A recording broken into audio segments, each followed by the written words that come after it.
Joining me right now, back on the show, is Damien Brown. He'll be competing on December 31st at Rizin 14 versus Daron Cruickshank at Saitama Super Arena. What's going on, Damien? Not much, man. Just heading to training. How you going? Thanks for having me back on the show. No doubt, man. I'm excited for you, man. But before we get into all the Rizin talk, last weekend you were at UFC Adelaide. You were cornering Ben Nguyen. What are your thoughts on them shutting down the division? Well, I don't know if it's like no one's actually said they're shutting the division down. I don't know that it's really that clear. I think it's a bit murky still, but I think my opinion as an outsider's view is that they'll basically just wait and see who wins out of the title fight, right? If TJ Dillashaw wins, he vacates the 125 division gone. Henry Cejudo wins, how do you get rid of it? You know what I mean? Like, if the champ beats the 135-pound champ at 125, then they've got to keep the division, don't they? Because then they've still got a champ, you know what I mean? You can't, take his belt off him. So, yeah, I don't know. I think the division's fate really relies on that fight. I think Cejudo's probably going to feel that as well. What are your predictions on that fight? Do you think Cejudo will be able to take out Dillashaw? I don't think Cejudo will be able to keep up with Dillashaw's striking. It'll be interesting to see, but from a wrestling point of view, I mean, Cejudo's been able to pretty much wrestle whoever he wants without any dramas, except for the first Johnson fight. But Dillashaw's wrestling is nothing to be sneezed at, and so it'll be interesting because I think Dillashaw's movement and footwork and his hands and the way he mixes up his hands and his legs, his punches and kicks, I think will definitely confuse Cejudo. But it'll be interesting to see what happens when he tries to wrestle him. So I think Dillashaw wins. It depends really on his weight cut, if anything. Now, the last time we talked was after your release from the UFC. You were recovering from knee and foot surgery. Was there any setbacks on your road to recovery, or was it all pretty smooth? No, it was all pretty smooth. I think it went like it normally would. Like some weeks it would feel good, and other weeks it would feel no good. So, but I don't think there was no setbacks, so to speak. I didn't re-injure it or anything like that. I just took my time, and it took me about 5 months to be sort of back to where I needed to be. And then it was just about locking a fight in. And I mean, this fight that's happened on New Year's was meant to happen last show, so it just didn't eventuate. We agreed to it. They hadn't at the time, and we didn't. By the time that it got around to it, we didn't have enough time to go to camp. So,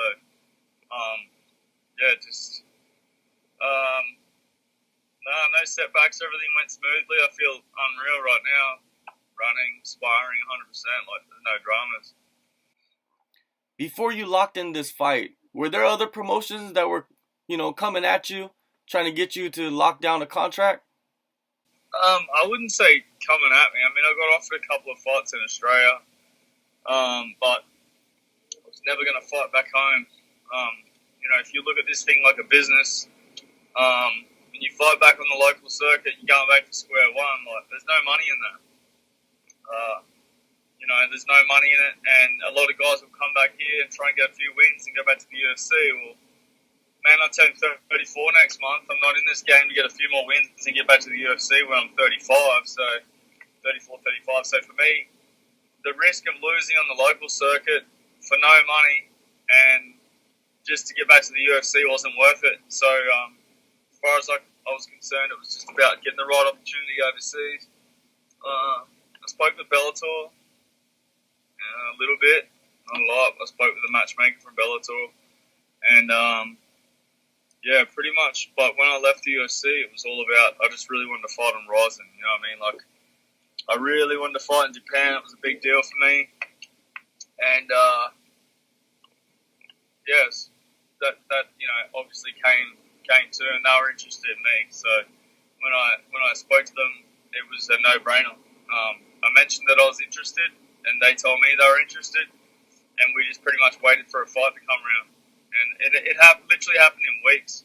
I spoke to them, and the next week got a fight offer. So I'm very happy with the 2-fight deal that we signed. I think it's a good opportunity for me to prove myself and a good opportunity for the promotion to see what I've got.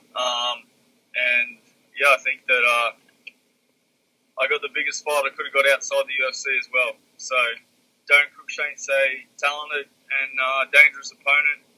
He's 6-2 since signing with him in 2016, and he's finished his last 4. I think all 4 of them he's finished. I think 3 knockouts and 1 submission. So, you know, he's a talented guy, and it's a dangerous fight. But you know, when the UFC released me, in my opinion, it was the biggest fights against the biggest and best opponents I could find. You know, and if the UFC happens to come down the track, so be it. If not, I'm gonna have a hell of a party on the way to retirement. That's for sure. Yeah, definitely.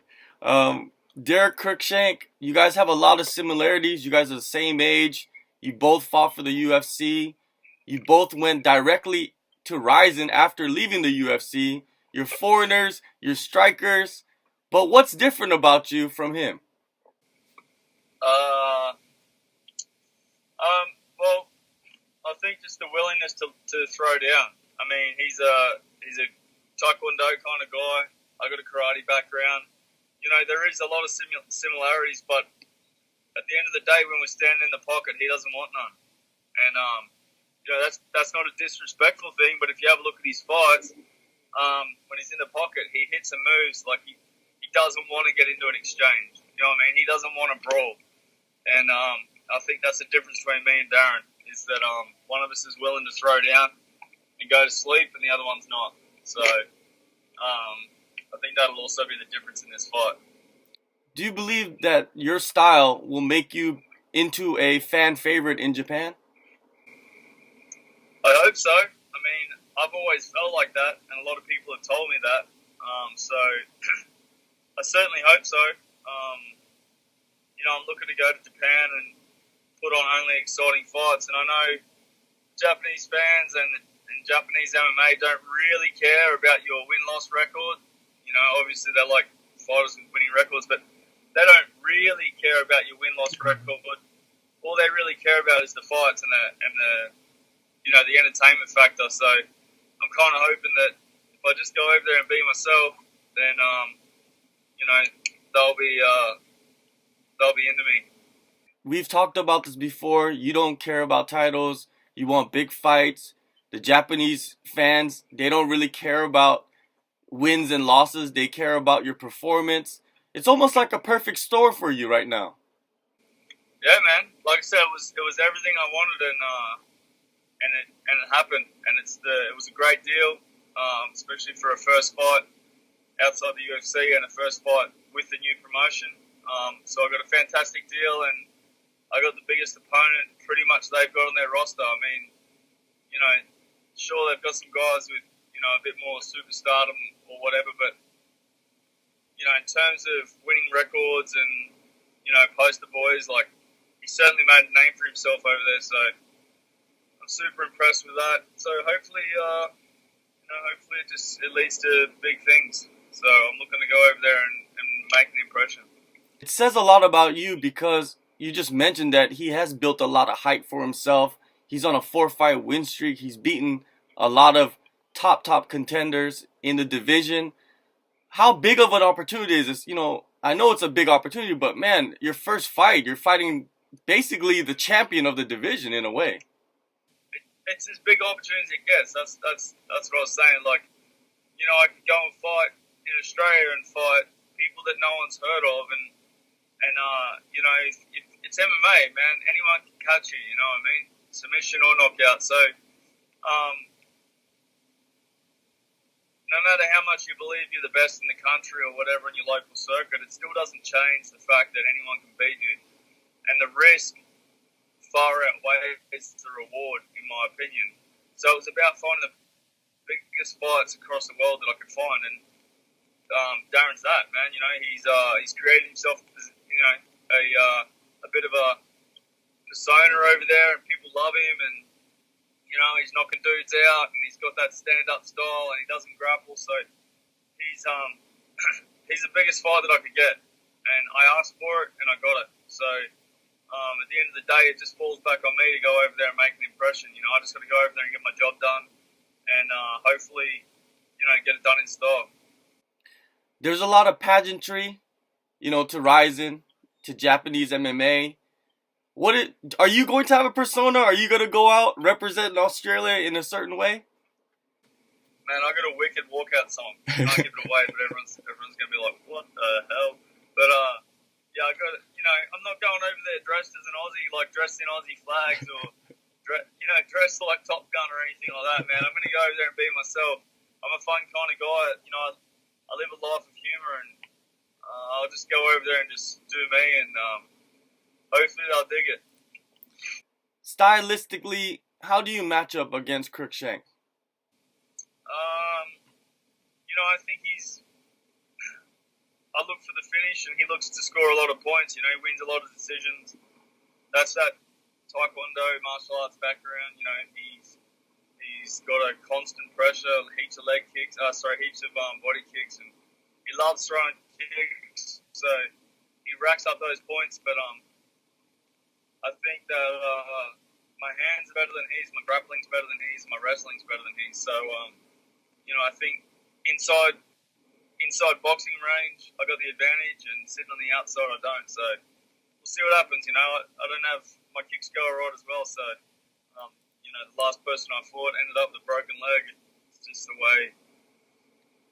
You know, it is what it is. I throw with a lot of power. He throws with, you know, intent to rack up points. So I think there's small differences, but I don't think there's a lot of differences between me and him. You're fighting under Rizin MMA rules. Could you clarify on the rule set exactly that you're using? Are soccer kicks allowed? Can you clarify? Because I actually don't know, man. It's kind of funny.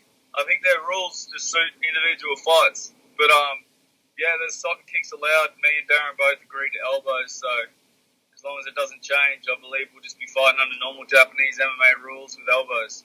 So, yeah. In the main event of the night, Floyd Mayweather Jr. is facing Tenshin Nasukawa. Did you ever think that you would be fighting on the same card as Floyd Mayweather Jr.? Man, I've been asked that a bunch of times. Not a million years. I mean, he's arguably one of the greatest boxers and best defensive boxer of all time, and he's never fought outside of America, so there's no reason for me to even believe that I was going to go to one of his undercards, let alone one of them in Japan. So it's certainly an interesting position. I'm not like phased by it really, or it doesn't like super excite me. What excites me is the amount of eyes that are going on that show. That's all I really care about, is how many people are going to watch it. And I think that he's gonna bring a lot of eyes to the show that otherwise wouldn't have been there. In the press conference, the president or the owner of Rizin, he hinted at a lightweight tournament in 2019. Earlier you mentioned that you signed a 2-fight contract. Has there anything been discussed about a lightweight tournament with you? Not really. I think he put a post up announcing our fight and said something in it. Like, I'm not 100% because when I used the translation thing on Instagram, it didn't really read very well for me. But it said something about a lightweight Grand Prix, and I think it was basically insinuating that whoever won this fight would get an automatic entry into the GP. So that's the most I've really seen about it. So, man, you know, it was one of the big things for me signing with Rizin was the opportunity to possibly fight in a Grand Prix, and you know, I certainly hope that there is one next year, and I can get a statement finish here and get myself locked into it, because I think it'd be a great opportunity for me at this point in my career to fight in an 8-man. So, yeah, we'll see what happens. Fingers crossed, man. Well, I think no matter what happens in this tournament, both you guys are probably going to end up in that tournament, man. It's just, it's made for you guys. It's made for you. I hope so. And man, no matter what happens in this fight, I hope we meet again because it's an exciting fight. Coming back from injury, I was like, I had a long layoff and the UFC let me go in the middle of my injury, so my recovery. So it made it really hard to, because you got to strike while the iron's hot in this game, and if the UFC releases you 2 weeks after a fight and all the eyes are on you, it's really easy to get offers from other promotions. But when you've been sitting out for a while and no one really has you at the front of their mind, it's hard to get offers. You kind of got to reach out to people instead of them coming to you. So, it's super exciting to be on this event. Yeah, before I let you go, I wanted to ask you about your new management team. I know you had a manager stateside, but now you have a management team in Australia. How much of a relief is it for you to have somebody in your country that you can reach out to get some help? Well, first of all, George Prajan over in LA was fantastic. He got me signed with the UFC off the back of a knockout. I got knocked out by Pachel in New Zealand. He got me a new 4-fight deal, and it's up to me to perform. So I'm thankful for that. But it's hard communication-wise when you communicate with someone who's on a completely different time zone a day behind you. It's night time for them, daytime for you, and vice versa. And it just became quite difficult. And I lost a few in a row, and it's hard to sort of get people going. And the management team out here, they welcomed me with open arms, and they gave me a great opportunity to get to Japan and whatnot. And they got me that deal, and I'm just very excited to work with people in my own area. I think it also adds to, it's very hard for an American manager to get me sponsorship deals and stuff like that. So I think that from that point of view, it's also far easier having an Australian manager. Australian media companies, mainstream media, Australian sponsors, all that sort of stuff is easier if you've got someone out here, because essentially all I had was someone in America working for me, but I was never fighting in America because the UFC wasn't taking me there. So he can't really help me with sponsors over there, can't help me with after parties, can't help me with all that sort of stuff. And American media didn't really know who I was. So essentially there's not a lot he could do for me except represent me on the fight front. So I'm super happy that I got an opportunity to work with people who have a real passion for their athletes and really want what's best for me, both inside and outside the cage. So we got some really big plans for 2019, and I think it's going to be an exciting year and potentially my best year yet. So I'm excited for what's to come. Yes, I'm glad to see that you have everything lining up perfectly for you, at this time of your career. Even though most people would believe that the best time of their career would be in the UFC, but for you, it seems like it's going to be after you have left the promotion. Yeah, look, leaving the promotion was hard, man. All I ever wanted to do was fight in the UFC, so when they released me, it was a big deal. I was shattered, but as a little bit of time passed, a little bit of sort of refocusing and resetting my goals, I started getting real excited about what's next. And I think a lot of people don't realise that there is life after the UFC, and there's good money to be made out there. There's good opportunities. The UFC really do block a lot of sponsorships and kill it. So it's really nice that there's other stuff out there. It helps that UFC veteran name tag, I guess, because then those promotions sort of want you a little more and are willing to, I guess, pay for that or reward you for that. So, it's the UFC was all I ever wanted, but now I'm super excited for what's next. So, if the UFC never comes back, I'm not worried about it, man. I think that I'll make a home in Japan and stay there for a long time. Yeah, that tag for UFC veteran, it can be a gift or a curse. It all depends on what you do with it that makes it a gift or a curse. December 31st, New Year's Eve, Saitama Super Arena, Rizin 14. Damien Brown, it's great to see you get a fight, especially against a guy like Daron Cruickshank. Thank you for your time, man.